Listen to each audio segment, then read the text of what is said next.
Hello दोस्तों, मैं रंजीत कुमार आप सभी लोगों को स्वागत करते हैं अपने यूट्यूब चैनल आर के ऑफिशियल पर।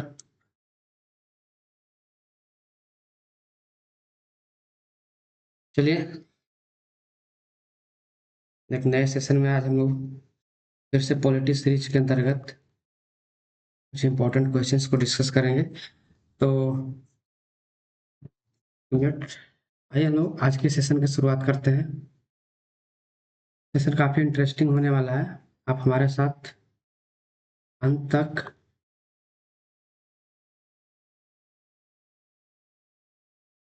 लास्ट तक जुड़े रहिए। पॉलिटी सीरीज के एक चैप्टर लेकर हमने आए हैं लेकर आए हैं, और आज का चैप्टर है आपका फंडामेंटल राइट्स। इस चैप्टर से आपका हर एग्जाम्स में, चाहे एसएससी के एग्जाम हो या बैंकिंग के एग्जाम हो, बैंकिंग में तो नहीं, या रेलवे के एग्जाम हो, या जितने सारे आपका स्टेट्स का एग्जाम होते हैं, स्टेट लेवल में, ये आपका एसएससी का या आपका पीसीएस का, हर एग्जाम में आपका फंडामेंटल राइट्स से आपका जो एक से दो क्वेश्चन या दो से ज्यादा क्वेश्चन पूछे ही जाते हैं। तो आज उसी क्रम में हम लोग आज इन सारे एग्जाम्स को कवर करते हुए फंडामेंटल राइट्स को, मौलिक अधिकार को पढ़ेंगे। और मौलिक अधिकार का कॉन्सेप्ट क्या है, ठीक है, मौलिक अधिकार क्या होता है, इस चैप्टर में हम लोग बेसिकली पढ़ेंगे क्या। तो आपका मौलिक अधिकार का कॉन्सेप्ट क्या है, इसको समझेंगे। दूसरा, मौलिक अधिकार से संबंधित जो एग्जाम्स में फैक्ट पूछे जाते हैं उसको समझेंगे। इसके अलावा कुछ जो मौलिक अधिकार को लेकर आपका सुप्रीम कोर्ट का जो जजमेंट आया हुआ है आपका पास्ट में, उसको देखेंगे। और इसके बाद हम लोग कुछ आपका प्रीवियस ईयर क्वेश्चंस देखेंगे। ठीक है, इसके बाद हम लोग कुछ प्रीवियस ईयर क्वेश्चन भी देखेंगे। तो इस सेशन में हम लोग इतना सारा चीज हम लोग कवर करेंगे। ठीक है, पहला आपका कॉन्सेप्ट, दूसरा आपका फैक्ट जो एग्जाम में पूछे जाते हैं, तीसरा आपका इंपॉर्टेंट जजमेंट आपका जो कि सुप्रीम कोर्ट का आया है, आपका जो फंडामेंटल राइट से जुड़ा हुआ है। और फोर्थ जो आपका हम लोग देखेंगे आपका वो प्रीवियस ईयर क्वेश्चंस आपका देखेंगे जो एग्जाम से पूछे गए हैं। तो आइए हम लोग आज की सेशन की शुरुआत करते हैं। और सेशन की शुरुआत करने से पहले एक चीज कि दोस्तों, अगर मेरा वीडियो पसंद आता है तो प्लीज आप चैनल को अपने दोस्तों में शेयर जरूर कीजिए, ताकि ज्यादा से ज्यादा बच्चे हमसे जुड़ सके। ठीक है, और वीडियो अगर पसंद आता है तो उसको लाइक भी कीजिएगा। और चैनल को अभी तक सब्सक्राइब नहीं किया तो प्लीज प्लीज आप चैनल को, वीडियो देख रहे हैं तो चैनल को प्लीज आप सब्सक्राइब कर लीजिए, ताकि मेरे हर आने वाले वीडियो का नोटिफिकेशन आप तक पहुंच सके। तो आइए हम लोग आज के शानदार सेशन की शुरुआत करते हैं, और मौलिक अधिकार के जो कॉन्सेप्ट है उसको समझेंगे, और उससे जुड़ा हुआ एग्जाम जो में क्वेश्चन किस तरह के आता है उसको भी देखेंगे। तो आइए हम लोग शुरुआत करते हैं। देखिए, जो मौलिक मौलिक अधिकार जो आपका किसको पहले कहा जाता है, पहले इसको समझ लीजिए। एक मिनट। हाँ, जो मौलिक अधिकार है, जनरली जो मौलिक अधिकार जो कहा जाता है, वैसे अधिकार को संदर्भित करता है। ठीक है, जो एक इंसान के लिए, ठीक है, ह्यूमन बींग्स के लिए, ह्यूमन बींग्स के एक चौमुखी, जिसको विकास बोलते हैं ना, सर्वांगीण विकास के लिए जरूरी होता है। उन सारे राइट्स को हम लोग क्या बोलते हैं, आपका मौलिक अधिकार बोलते हैं। मतलब एक इंसान को जीने के लिए मिनिमम कुछ जो राइट्स हैं वो आपका होने चाहिए, जिससे कि एक इंसान की क्या हो सके, चौतरफा विकास हो सके, चौमुखी विकास हो सके। उसी को फंडामेंटल राइट कहा गया है। और इसी फंडामेंटल राइट को भारतीय संविधान में जो है आपका, भारतीय संविधान में अनुच्छेद 12 से लेके 35 तक में कवर किया गया है। ठीक है, और भाग 3 में, भारतीय संविधान के भाग 3 में अनुच्छेद 12 से 35 में आपका फंडामेंटल राइट को कवर किया गया है। और इस शायद इसीलिए इसको भाग 3 को क्या कहा जाता है, भारतीय संविधान का मैग्ना कार्टा कहा जाता है। भारतीय संविधान का मैग्ना काटा कहा जाता है। किसको मैग्ना काटा कहा जाता है, आपका भाग 3 को। ठीक है, मैग्ना काटा से एक चीज जानते होंगे, आपके 1215 ईस्वी की बात है, जब ब्रिटेन में जो है आपका, ब्रिटेन में पहली बार जो है आप लोगों को मौलिक अधिकार देने के लिए वहां के राजा ने एक आपका पेपर साइन किया था। ठीक है, उसीलिए उसको जो है आपका मैग्ना कार्टा कहा गया था। तो उसी तरह का ये अधिकार आपका दिया गया भारतीय संविधान में भाग 3 में, इसलिए भाग 3 को क्या कहा गया आपका, भारतीय संविधान का ये मैग्ना कार्टा कहा गया। तो एक चीज आप याद रखिए कि भारतीय संविधान में मौलिक अधिकार जो कहाँ वर्णित है, भाग 3 में अनुच्छेद 12 से आपका 15 तक। इससे भी एग्जाम में क्वेश्चन डायरेक्टली पूछ लेता है कि भारतीय संविधान का मैग्ना कार्टा किसको कहते हैं, भाग 3 को कहते हैं, अनुच्छेद कितना से कितना तक मौलिक अधिकार का वर्णन है, तो 12 से लेकर 35 तक। ठीक है, अब मौलिक अधिकार होता क्या है, तो एक चीज तो हमने समझा दिया आपका, एक इंसान को जीने के लिए आपका मिनिमम वो अधिकार जिससे कि उसका सर्वांगीण विकास हो सके, मौलिक अधिकार है। इसके अलावा अगर किताबी भाषा में पढ़े तो सभी नागरिकों को समानता, स्वतंत्रता और न्याय की गारंटी करने वाला जो अधिकार होता है उसी को हम लोग मौलिक अधिकार कहते हैं। तो इसमें आपको इतना पता होना चाहिए। आगे यहाँ पर देखिए परिभाषाएं दिया हुआ है आपका कि किसको बोलेंगे हम लोग। यहाँ देखिए, यहाँ परिभाषा में आपको दिया गया है, देख लीजिए यहाँ पे कि सभी नागरिकों को प्राप्त बुनियादी मानवाधिकार को क्या कहा गया आपका, मौलिक अधिकार कहा गया, हमने समझा दिया आपका। मौलिक अधिकार की प्रेरणा कहाँ से लिया गया आपका, तो ये अमेरिकी जो बिल ऑफ राइट्स और मानवाधिकारों के सार्वभौमिक मानवाधिकारों की जो सार्वभौम घोषणा थी उससे जुड़ा हुआ है आपका। ठीक है, पहली बार सबसे पहले आपको हमने बताया कि 1215 में जो आपका ब्रिटेन में हुआ था ना, मैग्ना कार्टा पर हस्ताक्षर किया था वहां के राजा ने, उसी समय से आपका फंडामेंटल राइट का कॉन्सेप्ट शुरू हुआ। उसके बाद जो है अमेरिका में पहली बार मौलिक अधिकारों की घोषणा हुई। ठीक है, तो उससे भी आपका प्रेरित है। तो एक चीज आप याद रखिए। दूसरी बात ये इसमें याद रखना आपको, एग्जाम पॉइंट ऑफ व्यू से बहुत इंपॉर्टेंट है कि मौलिक अधिकार क्या है आपका, जो न्यायालय द्वारा परिवर्तनीय है, अनुच्छेद 32 और अनुच्छेद 226। देखिए इसका मतलब होता क्या है, इसका मतलब सिंपल समझिए कि अगर किसी व्यक्ति के मौलिक अधिकार का हनन होता है, ठीक है, तो वो व्यक्ति डायरेक्टली सुप्रीम कोर्ट या हाई कोर्ट में जा सकता है अपने मौलिक अधिकार, फंडामेंटल राइट्स को बचाने के लिए। समझ रहे हैं, फंडामेंटल राइट्स को बचाने के लिए आपका वो अनुच्छेद 32 के तहत सुप्रीम कोर्ट में, अनुच्छेद 226 के तहत कहाँ पे आपका हाई कोर्ट में जा सकता है। तो न्यायालय द्वारा क्या है आपका ये परिवर्तनीय है, मतलब कि आप फंडा जो मौलिक अधिकार है अगर उसका किसी तरह सरकार के द्वारा या किसी भी तरीके से हनन होता है किसी व्यक्ति के लिए या किसी संस्था के लिए, तो आपका वो डायरेक्ट सुप्रीम कोर्ट में आपका वो जा सकता है। ठीक है, सुप्रीम कोर्ट में अनुच्छेद 32 के तहत और हाई कोर्ट में आपका 226 के तहत। तो इसका मतलब ये होता है। और इसमें और है कि मौलिक अधिकार दिए गए हैं लेकिन उस पर कुछ प्रतिबंधित भी लगाया गया है, उचित प्रतिबंध लगाया गया है। अब ऐसा नहीं है कि मौलिक अधिकार आपका, मौलिक अधिकार में जैसे मान लीजिए कि 19 में आपका दिया गया आपको कि वही आपका right to freedom, right to freedom का अधिकार कितना है आपका 19 से लेकर 22 तक में है। तो इसका मतलब है, तो ये जैसे मान लिया जाए कि आपको दे दिया गया है कि आप सभा कर सकते हैं, सभा करने का अधिकार आगे पढ़ाएंगे इसके बारे में, अनुच्छेद 19 पढ़ाएंगे तब। सभा करने का अधिकार आपका दिया गया भारतीय संविधान के द्वारा आर्टिकल 19 के तहत।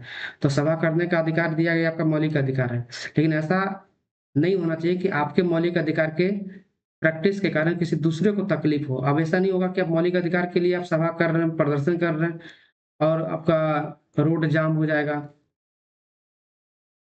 मान लीजिए कि रोड जाम हो जाएगा, रेलवे स्टेशन बाधित और ट्रेन बाधित हो जाएगा, तो क्या होगा आपका, वो दूसरे के मौलिक अधिकार का हनन हो जाएगा। तो आपको ऐसा नहीं करना।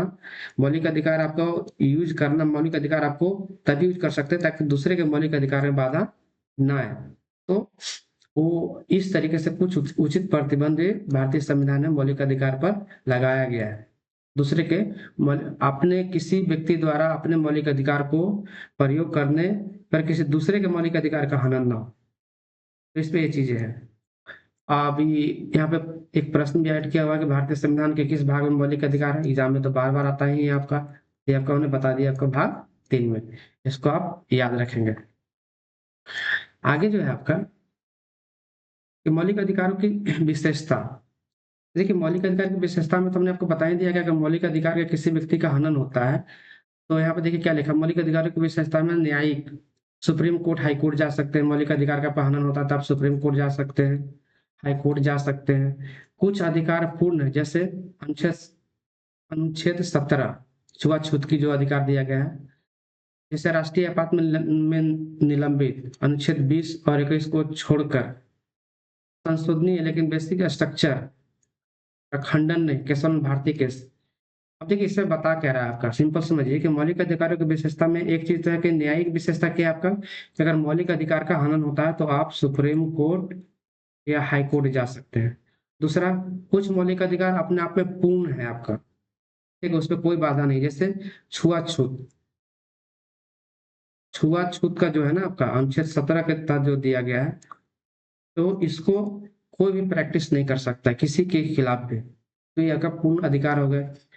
अब राष्ट्रीय आपात में कुछ मौलिक अधिकार जो है आपका निलंबित हो सकते हैं, जैसे मान लिया जाए कि इमरजेंसी लग गया देश में आपका, देश में इमरजेंसी लग गया, तो उस समय क्या होगा कि मौलिक अधिकार को सस्पेंड कर दिया जाएगा, लेकिन उसमें भी उस दौरान आपका 20 और 21 जो अनुच्छेद होगा के तहत जो आपका मौलिक अधिकार जो मिला है, फंडामेंटल राइट, उसको जो है आपका सरकार नहीं छीन सकती है।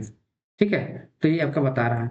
इसके अलावा मौलिक अधिकार में संशोधन भी हो सकता है, लेकिन अगर मान लिया जाए कि अगर सरकार संशोधन करती है, संसद संशोधन करता है अगर मौलिक अधिकार में, तो बेसिक स्ट्रक्चर का वो जो एक आपका केशवानंद भारती केस में आपका बेसिक स्ट्रक्चर का सिद्धांत दिया गया था, उसका कॉन्ट्रडिक्शन नहीं होना चाहिए, उसका नकारात्मक प्रभाव नहीं होना चाहिए। तो ये चीजें है आपका। अब यहाँ परीक्षा में क्वेश्चन क्या आ सकता है आपका, क्या मौलिक अधिकारों में संशोधन हो सकता है, तो हाँ हो सकता है, लेकिन क्या किस चीज का ध्यान में रखकर हो सकता है, जो बेसिक स्ट्रक्चर जो संविधान का है उसको जो है आपको मतलब ऐसा संशोधन नहीं हो सकता जिससे कि बेसिक स्ट्रक्चर का क्या हो, लॉस हो। तो ये चीजें है। अब देखिए मौलिक अधिकार की शुरुआत होती है आपका आर्टिकल 12 से लेके 35 तक। तो इसमें जो जो इंपॉर्टेंट चीजें है ना, हम लोग सिर्फ उसी को देखेंगे, इसमें सारे का सारा अनुच्छेद देखने की जरूरत नहीं है। जो एग्जाम पॉइंट ऑफ व्यू से काफी बेहद महत्वपूर्ण है, उसको हम लोग इसमें सिर्फ कवर करेंगे। जैसे मौलिक अधिकार में एक अनुच्छेद आपका अनुच्छेद 12 से शुरुआत होता है। अनुच्छेद 12 में क्या आपका राज्य की परिभाषाएं दी गई है, ठीक है। जैसे राज्य किसको बोलते हैं, राज्य की परिभाषा शामिल है, ठीक है, राज्य की परिभाषा को बताया गया आपका अनुच्छेद 12 में। सरकार, संसद, विधानसभा, स्थानीय प्राधिकरण, सरकारी नियंत्रण वाले संस्थान, इन सब के बारे में अनुच्छेद 12 में बताया गया है कि राज्य किसको बोलते हैं, सरकार क्या है, संसद क्या है, इन सब के डिटेल्स बताया गया अनुच्छेद आपका 12 में। इसमें क्वेश्चन क्या आ सकते हैं आपका, जैसे आपका आ सकता है क्या कोई निजी कंपनी अनुच्छेद 12 के तहत राज्य है, तो अनुच्छेद 12 के तहत कोई भी निजी कंपनी क्या है आपका राज्य नहीं हो सकता, जब नहीं जब तक कि सरकार द्वारा वित्त पोषित न हो। यानी कि अनुच्छेद 12 में जो परिभाषाएं बताया गया, यहाँ पे देखिए क्या लिखा हुआ था, सरकार के बारे में बताया गया, संसद के बारे में, विधानसभा के बारे में, स्थानीय प्राधिकरण, सरकारी नियंत्रण वाले संस्थान। यहीं से क्वेश्चन आया, सरकारी नियंत्रण वाले संस्थान ही आएंगे आपका, प्राइवेट वाले नहीं आएंगे अनुच्छेद 12 के तहत। तो इसको याद रखें, खैर इससे एग्जाम में बहुत कम ही क्वेश्चन आता है। ठीक है, चलिए अब हम लोग पहला जो 6 मौलिक अधिकार जो दिए गए हैं आपके भारतीय संविधान में, भारतीय संविधान में टोटल कितने मौलिक अधिकार दिए गए हैं आपका, 6 मौलिक अधिकार दिए गए हैं। एक बार इसको हम लोग रिवाइज कराते हैं आपको। पहला मौलिक अधिकार है आपका समानता का अधिकार। क्या है, समानता का अधिकार। दूसरा है आपका स्वतंत्रता का अधिकार। तीसरा है क्या आपका शोषण के विरुद्ध अधिकार। चौथा क्या है आपका धर्म की स्वतंत्रता, यानी किसी भी धर्म को आप मान सकते हैं। पांचवा क्या है आपका, तो अल्पसंख्यक वर्गों के हितों का संरक्षण। और छठा क्या है आपका संवैधानिक संवैधानिक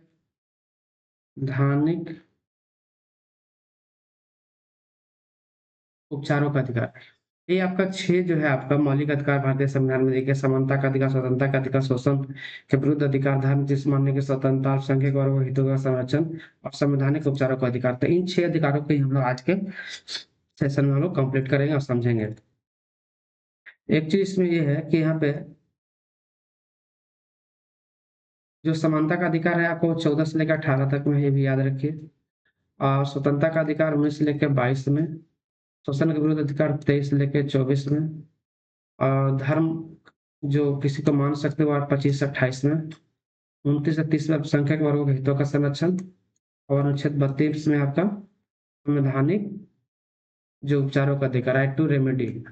ठीक है, तो इन सबके बारे में एक एक करके सारे अनुच्छेद को हम लोग पढ़ेंगे। तो आइए हम लोग सबसे पहले पढ़ते हैं समानता के अधिकार। ठीक है, जो कि आपका अनुच्छेद 14 से 18 में है। ठीक है, 14 में क्या आपका विधि के समझ समानता का अधिकार।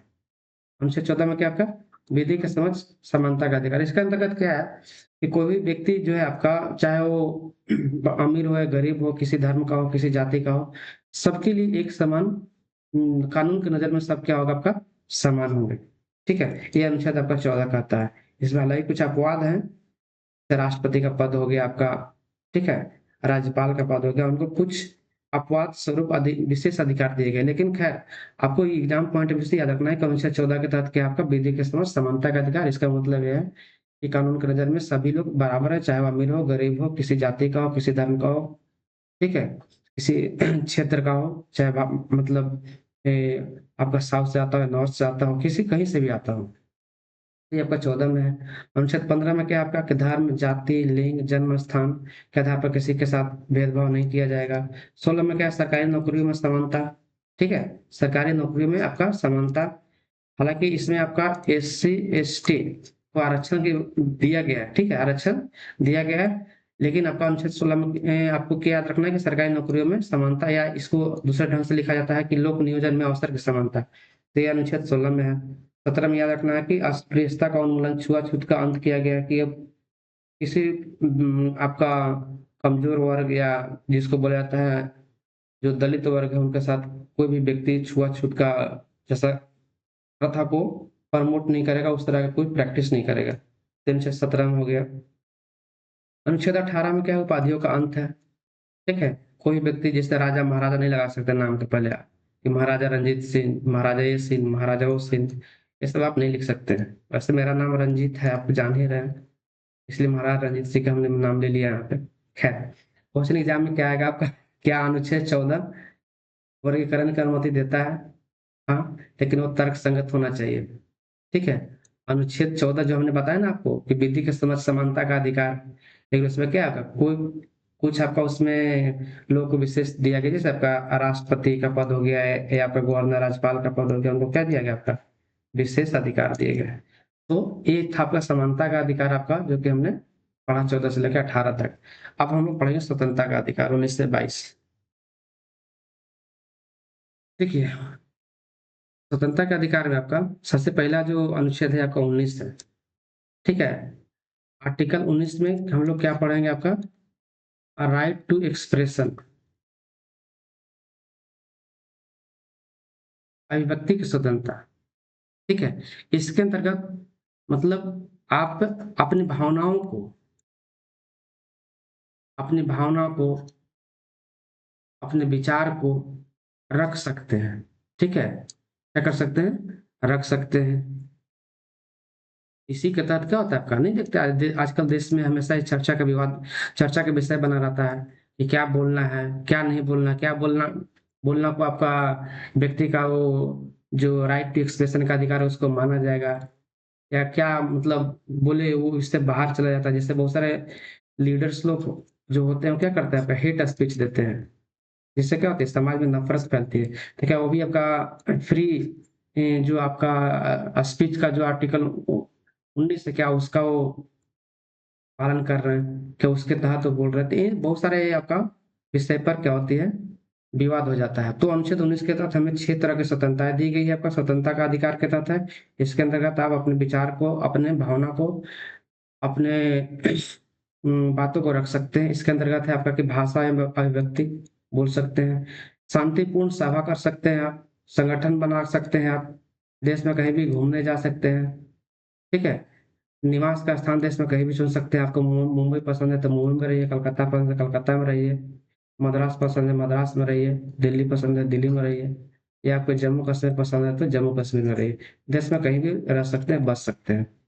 ठीक है, कोई भी व्यवसाय कर सकते हैं, कोई भी व्यवसाय कर सकते हैं। हालांकि इसमें आपका राष्ट्रीय सुरक्षा को लेकर कुछ प्रतिबंध सरकार चाहेगी तो लगा सकती है। ठीक है। अब इसमें एक चीज नीचे ऐड किया हुआ है कि 44वें संविधान संशोधन द्वारा कौन सी स्वतंत्रता जोड़ी गई थी। ठीक है। तो उत्तर कोई नहीं। 44वां संविधान संशोधन द्वारा कोई स्वतंत्रता जोड़ी नहीं गई थी, बल्कि एक स्वतंत्रता को हटा दी गई थी। वो कौन सी स्वतंत्रता थी? आपका संपत्ति, ये संपत्ति। ठीक है। पहले एक आपका संपत्ति का अधिकार भी हुआ करता था। संपत्ति के अधिकार को भी पहले क्या किया जाता था? मौलिक अधिकार माना जाता था, लेकिन उसको 44वें संविधान संशोधन 1978 के द्वारा हटाकर 300 के ए में जो है आपका एक विधिक अधिकार के रूप में मान्यता दी गई। तो इसको याद रखना आप। अब अनुच्छेद 20 आता है। देखिए ये भी इंपॉर्टेंट है, एग्जाम में आता है, आप कंफ्यूज कर जाते हैं अनुच्छेद 20 में और 22 में, तो उसको देख लेते हैं हम लोग। देखिए अनुच्छेद 20 क्या कहता है? दोष सिद्धि में सुरक्षा, पूर्ण व्यापी कानून नहीं, पहले कानून कार्य के लिए सजा नहीं, पहले कानूनी कार्य के लिए सजा नहीं, दोहरी सजा नहीं, स्व अभिशंसन नहीं। देखिए आपका ये जो टर्म लिखा हुआ काफी अटपटा सा भाषा लिखा, हम समझा देते हैं। मान लिया जाए कि कोई व्यक्ति ने अपराध किया, मान लिया जाए कि आपका मोनू है या गोनू है। ठीक है। इसने कोई अपराध कर दिया। ठीक है। क्या किया इसने? कोई अपराध कर दिया मोनू गोनू। अब ये अपराध कर दिए भाई साहब, तो क्या होगा? इनको कुछ ना कुछ तो सजा दी जाएगी। तो अगर इनको सजा दी जाएगी मोनू गोनू को, तो इनको सजा जो दिया जाएगा, जो अपराध ये किए हैं, ठीक है, जो अपराध किए हैं, अपराध करने के समय जो सजा का प्रावधान था वही सजा मिलेगा, और एक अपराध के लिए एक ही बार सजा मिलेगा, ना कि 2 बार सजा मिलेगा। ठीक है। और जो इनको खुद के किए गए अपराध के लिए इनको खुद गवाह नहीं बनाया जा सकता। ये सारी चीजें आपका अनुच्छेद 20 में कहा गया है। दोष सिद्धि के संबंध में संरक्षण का अधिकार अनुच्छेद का 20 देता है। तो ये चीज इसमें याद रखिए। क्या एक व्यक्ति को एक ही अपराध के लिए 2 बार सजा मिल सकती है? नहीं। ये चीज हमने आपको बताया कि एक अपराध के लिए एक व्यक्ति को सिर्फ और सिर्फ एक ही बार सजा मिल सकती है। आपने एक बार अपराध किया तो आपको एक बार ही सजा मिलेगी, नहीं कि आपका 10 बार सजा मिलेगी। ठीक है। अनुच्छेद 21 भी बहुत इंपॉर्टेंट है। अनुच्छेद 21 में क्या है आपका? जीवन और व्यक्तिगत स्वतंत्रता, न्यायपालिका द्वारा विस्तारित निजता, शिक्षा, स्वास्थ्य, स्वच्छ पर्यावरण का अधिकार। देखिए बेसिकली इसमें ये है कि अनुच्छेद 21 के तहत राइट टू, या इस तरीके से बोलिए कि प्राण एवं दैहिक स्वतंत्रता की बात की गई है। आपका एक ऐसी स्वतंत्रता है जिसके बगैर इंसान जी नहीं सकता है। ठीक है।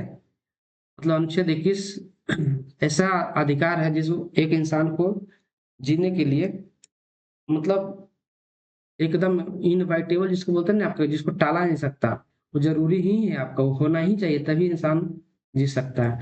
तो उसी के अधिकार को बोला गया प्राण एवं दैहिक दैहिक स्वतंत्रता का अधिकार।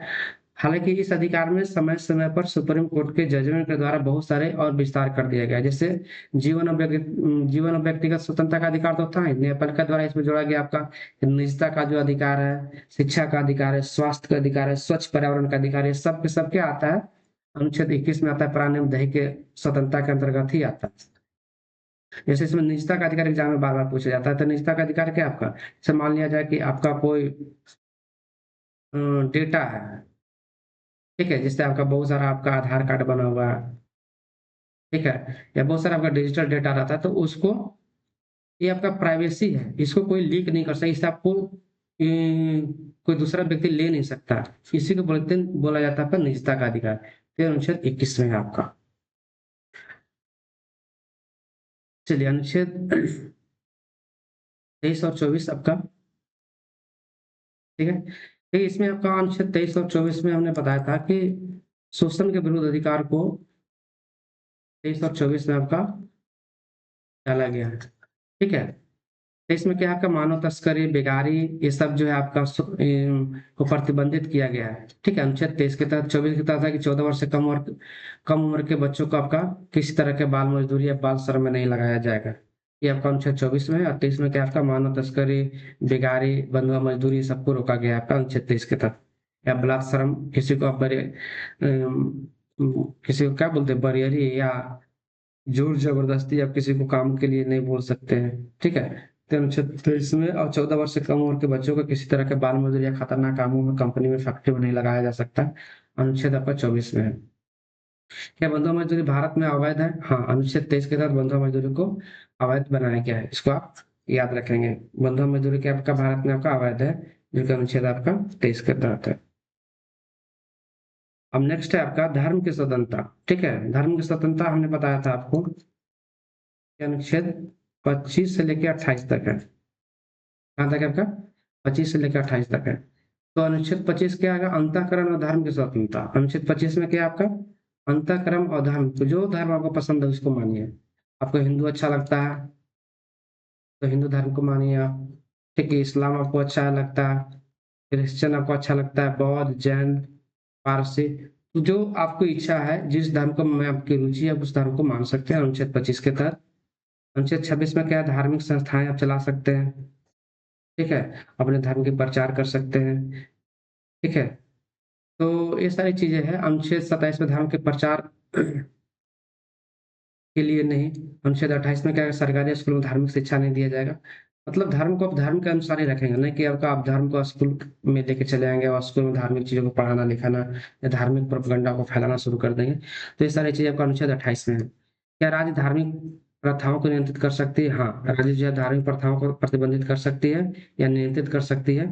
ठीक है, कानून व्यवस्था को बनाए रखने के लिए, सार्वजनिक व्यवस्था या स्वास्थ्य या नैतिकता का उल्लंघन, इन सारी चीजों को देखकर जो है सरकार क्या कर सकती है? धार्मिक स्वतंत्रता पर कुछ नियंत्रण लगा सकता है। तो इसको याद रखना है। हम्म, चलिए, ये तुमने देख लिया था आपका अनुच्छेद 21। अच्छा, ये अनुच्छेद 21 के ए नहीं देखे थे हमने। देखिए, अनुच्छेद 21 का ए याद रखिए, ये भी एक इम्पोर्टेंट है आपका, ये छूट गया आपको वहाँ पे। अनुच्छेद 21 के ए में क्या है कि देखिए, अनुच्छेद 21 के जो है आपका बाद में जोड़ा गया था आपका। ठीक है, 86 जो आपका अमेंडमेंट हुआ था संविधान में, उसके तहत जोड़ा गया था 2002 में। और इसमें क्या किया गया है आपका कि 6 वर्ष से 14 वर्ष के जो बच्चे हैं उनको कंपलसरी एजुकेशन जो है आपका अलाउ किया गया, कि मतलब 6 वर्ष से 14 वर्ष के 6 से 14 वर्ष के बच्चों को अनिवार्य शिक्षा आपका दिया गया।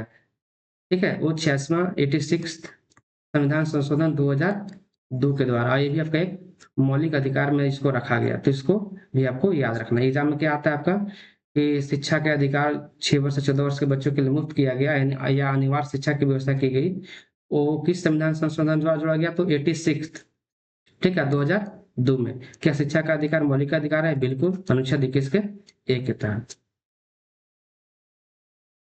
चलिए, अनुच्छेद 22, अरे ये भी तो छूट ही गया। अनुच्छेद 22 क्या है आपका? देखिए समझ लीजिए, एक चीज हमने बताया था आपको वहां पे कि 20 और 22 में अक्सर कंफ्यूजन हो जाता है।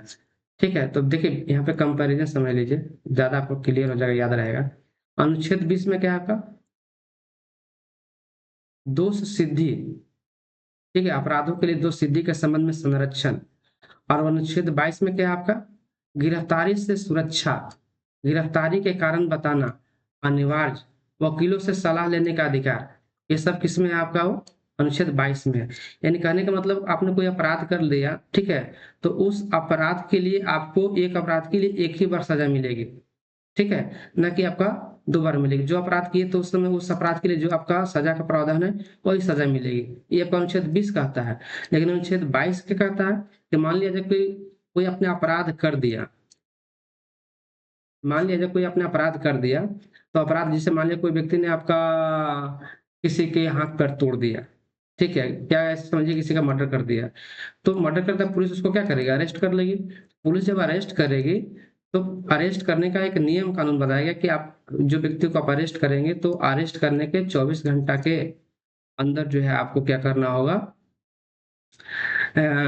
उसको पूरे आपका मजिस्ट्रेट के सामने प्रस्तुत करना होगा। इसके अलावा अगर किसी व्यक्ति को मान लिया जाए कि पुलिस गिरफ्तार करती है, ठीक है, तो गिरफ्तारी का कारण बताना होगा कि किस कारण से आपको किसी व्यक्ति को गिरफ्तार किया जा रहा है। समझ रहे? तो ये सब चीजें 22 में है। तो 20 और 22 आपको क्लियर हो गया होगा कि 20 में क्या है आपका कि दोष सिद्धि के संबंध में संरक्षण। इसका मतलब कि एक व्यक्ति ने जो अपराध किया उसके लिए एक ही बार सजा मिलेगी। उस अपराध के लिए जो उस समय जो आपका प्रावधान था उसी के अनुसार उसको सजा मिलेगी। अब अनुच्छेद 22 क्या है? किसी व्यक्ति को किसी अपराध के लिए गिरफ्तार किया गया है, तो गिरफ्तारी का कारण बताया गया होगा, किस अपराध के लिए गिरफ्तार किया गया है। उसके अलावा उसको मजिस्ट्रेट के सामने प्रस्तुत करना, ये सारी चीज़ें इसमें है। अब जो आपका 5वां जो मौलिक अधिकार है आपका, अल्पसंख्यक संस्कृति और शिक्षा संबंधी अधिकार, ठीक है?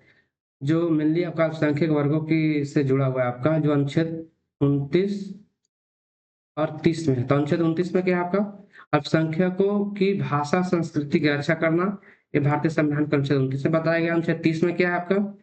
तो अनुच्छेद 30 में है अल्पसंख्यक शैक्षणिक संस्थान स्थापित कर सकते हैं। मतलब मान लीजिए कि भारत में आपका जो पारसी लोग हैं, उनकी आबादी बहुत कम है। वो चाहते हैं कि वो कोई शैक्षणिक व्यवस्था है, ठीक है? एजुकेशनल जो है आपका संस्थाएँ चलाएँ, स्थापित करें, तो अनुच्छेद 30 के तहत वो चला सकते हैं, ठीक है? ये आपका अनुच्छेद 30 कहता है। यहाँ पे एक क्वेश्चन आपका है कि क्या अल्पसंख्यक अपने कॉलेज चला सकते हैं? हाँ, अनुच्छेद 30 के तहत चला सकते हैं। यही चीज़ हमने ऊपर में बताया भी आपको। अनुच्छेद 30 के तहत जो है आपका अल्पसंख्यक वर्ग के लोग संस्था स्थापित करके उसको चला सकते हैं, रन कर सकते हैं। अब देखिए इसमें जो है अनुच्छेद 32 बहुत इंपॉर्टेंट है। मौलिक अधिकार में आपका बार-बार क्वेश्चन आता है। पहले इसको फैक्ट समझ लेते हैं। अनुच्छेद 32 को क्या कहा गया है? संवैधानिक उपचारों का अधिकार। संवैधानिक, इसको हम हाइलाइट कर देते हैं। अनुच्छेद 32 का क्या आ गया आपका? संवैधानिक उपचारों का अधिकार कहा गया अनुच्छेद 32 को। और बी आर अम्बेडकर ने अनुच्छेद 32 को क्या कहा था? आपका संविधान की आत्मा कहा था। बी आर अम्बेडकर ने क्या कहा था अनुच्छेद 32 को? संविधान की आत्मा कहा था। तो इसको आपको याद रखना है, एग्जाम में आपका बार-बार ये चीजें आती हैं। दूसरी बात कि अनुच्छेद 32 के तहत, ठीक है, सुप्रीम कोर्ट, हाई कोर्ट जो है आपका रीट जारी कर सकते हैं। वो रीट कितने तरह के होते हैं? इसमें दिया हुआ आपका 5 तरह के: बंदी प्रत्यक्षीकरण रीट, परमादेश, प्रतिषेध, उत्प्रेषण, अधिकार परीक्षा। तो ये सब जो रीट है आपका वो जारी किया जाता है। इसमें आपको एक चीज याद रखिए कि कोई व्यक्ति को अगर गिरफ्तार किया जाता है, ठीक है, कोई व्यक्ति को अरेस्ट किया जाता है, तो उसके लिए अगर सुप्रीम कोर्ट कोई अगर रीट जारी करता है उस व्यक्ति के लिए कि किस कारण से उसको गिरफ्तार किया है, कारण बताना होगा, तो वो जो रीट होती है उसको बोलते हैं हम लोग बंदी प्रत्यक्षीकरण रीट। बंदी प्रत्यक्षीकरण एग्जाम में आपका पूछा जाता है बार-बार। किसी खास व्यक्ति के लिए जो रीट जारी किया जाता है वो आपको बंदी प्रत्यक्षीकरण होता है। इसके अलावा इसमें एक दिया हुआ आपका कि कौन सी रीट निचली अदालत को अधिकार क्षेत्र से बाहर जाने से रोकती है? ते प्रतिषेध, ठीक है? मान लिया जाए कि आपका हाई कोर्ट है, ठीक है, और कुछ वैसा निर्णय दे रही है जो उसके अधिकार क्षेत्र में नहीं आता, तो इस पे सुप्रीम कोर्ट कौन सा रीट जारी कर सकती है आपका? वो प्रतिषेध रीट, ठीक, प्रोहिबिशन रीट आपका रीट जारी कर सकता है सुप्रीम कोर्ट। तो इसको आपको याद रखना है। अब हमने आपको वीडियो की शुरुआत में बताया था कि इसमें हम लोग ये सारी चीज़ों को पढ़ेंगे कि एक तो कॉन्सेप्ट पढ़ेंगे हम लोग, सिर्फ फैक्ट। हमने कॉन्सेप्ट और फैक्ट मौलिक अधिकार के बारे में आपको बता दिया जो एग्जाम के लिए इंपॉर्टेंट है। कुछ हमने बताया था आपका जजमेंट, जो सुप्रीम कोर्ट का जजमेंट जो मौलिक अधिकार से जुड़ा हुआ था, एक समय समय पर आया है और जो एग्जाम के पॉइंट ऑफ व्यू से इंपॉर्टेंट है, तो उसको भी देख लेते हैं। एक जजमेंट आया था बेसिक स्ट्रक्चर, ठीक है, मूल ढांचा का सिद्धांत, जो केशवानंद भारती केस 1973 से संबंधित है। ये आया था आपका, ठीक है? तो इसको आपको याद रखना है। इसमें बहुत सारी बातें कही गई थी, बस इसमें इतना चीज़ आपको नहीं याद रखना है। आपको एग्ज़ाम पॉइंट ऑफ व्यू से जो है आपको ये याद रखना है कि बेसिक स्ट्रक्चर का जो सिद्धांत था, मूल ढांचा का जो सिद्धांत था आपका, वो किस केस में आया था? केशवानंद भारती केस में आया था आपका वो, और वो कब आया था आपका? तो 1973 में आया था, ठीक है? तो इतना इसमें याद रखिए, वो काफ़ी होगा। हाँ, अब मौलिक अधिकारों का निलंबन हो सकता है, जिसे हमने बताया था आपको कि इमरजेंसी अगर लग जाए तो फंडामेंटल राइट है, वो क्या हो सकते हैं? सस्पेंड हो सकते हैं। तो उस केस में जो है आपका कब-कब हो सकता है? जैसे मान लीजिए राष्ट्रीय आपात 1900 अनुच्छेद 352 को इन्फोर्स किया गया आपका, तो उस केस में जो है आपका मौलिक अधिकार निलंबित हो जाएँगे। सिर्फ 20 और 21 सब जो मौलिक अधिकार है, उसको निलंबित नहीं किया जा सकता किसी भी समय। तो इसको आपको याद रखना है। बाकी इमरजेंसी के समय जो आपका 20 और 21 अनुच्छेद को छोड़कर बाकी जितने सारे मौलिक अधिकार हैं, वो आपका सस्पेंड हो जाएगा। राष्ट्रपति शासन लगने में उस समय कोई भी मौलिक अधिकार सस्पेंड नहीं होता है। क्या वित्तीय आपात में मौलिक अधिकार निलंबित होंगे? नहीं। वित्तीय आपात लगेगा तो उस समय मौलिक अधिकार सस्पेंड नहीं होंगे। अब कुछ इम्पोर्टेंट जो चीजें हैं वो भी याद रखिए। एक मिनट।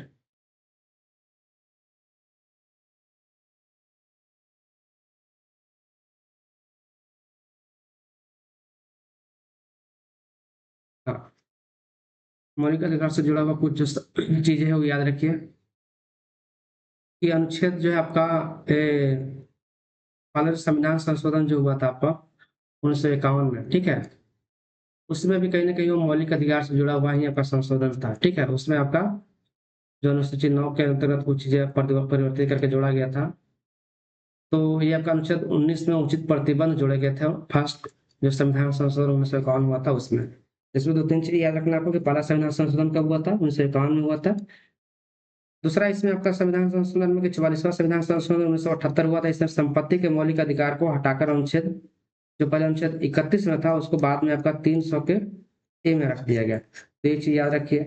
फिर इसके अलावा मौलिक अधिकार से संबंधित जो संशोधन हुआ आपका 86 में, दो 86 जो आपका संविधान संशोधन था आपका, जो कि 2002 में हुआ, जिसके तहत आपका 21 ए जोड़ा गया भारतीय संविधान में, और इसमें शिक्षा का अधिकार को जोड़ा गया, ठीक है।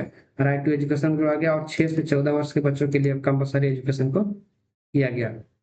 यहाँ क्वेश्चन है आपका किस संशोधन ने शिक्षा को मौलिक अधिकार बनाया, तो आपका 86, ठीक है, 2002, इसको याद रखिए।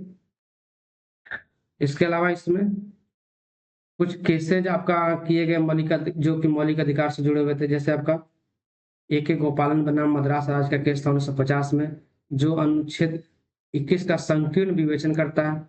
इसके अलावा मेनका गांधी केस 1978, अनुच्छेद 21 को इसमें विस्तार किया गया, और बहुत सारे जो प्राण अनुच्छेद 21 में जो प्राण एवं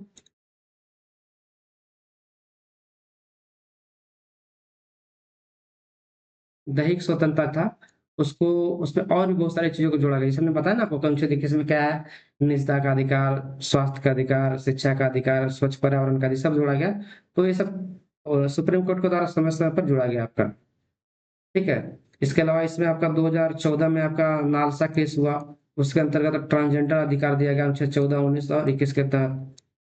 किस केस में निजता के अधिकार को मान्यता मिली, तो निजता का अधिकार जो मान्यता सुप्रीम कोर्ट ने दिया वो किस केस में दिया था आपका, पुट्टा स्वामी केस में दिया गया आपका, ठीक है। इसको याद रखिए, एग्जाम में आपका पूछा जाता है, निजता के अधिकार को मौलिक अधिकार का दर्जा किस केस में दिया गया, पुट्टा स्वामी केस में। चलिए, कुछ चीजें हैं जो आप याद रखिए, जैसे इसमें आपको याद रख सकते हैं कि कौन सा अनुच्छेद छुआछूत को समाप्त करता है आपका, अनुच्छेद 17, इतना ही डिटेल्स में हमने पढ़ा दिया आपको। किस रिट को हम आदेश देते हैं कहा जाता है, परमादेश, एग्जाम में डायरेक्टली पूछा जाता है, हम आदेश देते हैं। इस इस जो आपका रिट का मतलब ये होता है, तो ये आपका ये परमादेश का मतलब होता है, ठीक है। अनुच्छेद 32 के तहत कौन मौलिक अधिकार लागू कर सकता है, सुप्रीम कोर्ट। मौलिक अधिकार अधिकार नागरिकों को मनमानी से बचाते हैं और गरिमा सुनिश्चित करते हैं, ठीक है। ये आपका इसमें याद रखना है। तो आज के सेशन में हमने मौलिक अधिकार जो है आपका, मौलिक अधिकार को जो एग्जाम के point of view SSC railway में जितना जरूरत है उसके हिसाब से हमने आपको पूरा पढ़ा दिया, और इससे ज्यादा नहीं आएगा। जो नेक्स्ट जो हम लोग सेशन लेके आएंगे उसमें हम मौलिक अधिकार से जुड़े हुए जो भी क्वेश्चन पूछे गए हैं आपका प्रीवियस ईयर में आपका, ठीक है, प्रीवियस ईयर में जो भी क्वेश्चन पूछे गए हैं मल्टीपल चॉइस क्वेश्चन, उसको डिस्कस करेंगे, और जो हमने पढ़ा उसे देखें कितने सारे क्वेश्चन सॉल्व हो रहे हैं। तो अगर वीडियो हमारा आपको पसंद आया तो प्लीज आप वीडियो को लाइक कीजिए और अपने दोस्तों में शेयर कर दीजिए, ठीक है, ताकि ज्यादा से ज्यादा बच्चे जुड़ सके। धन्यवाद।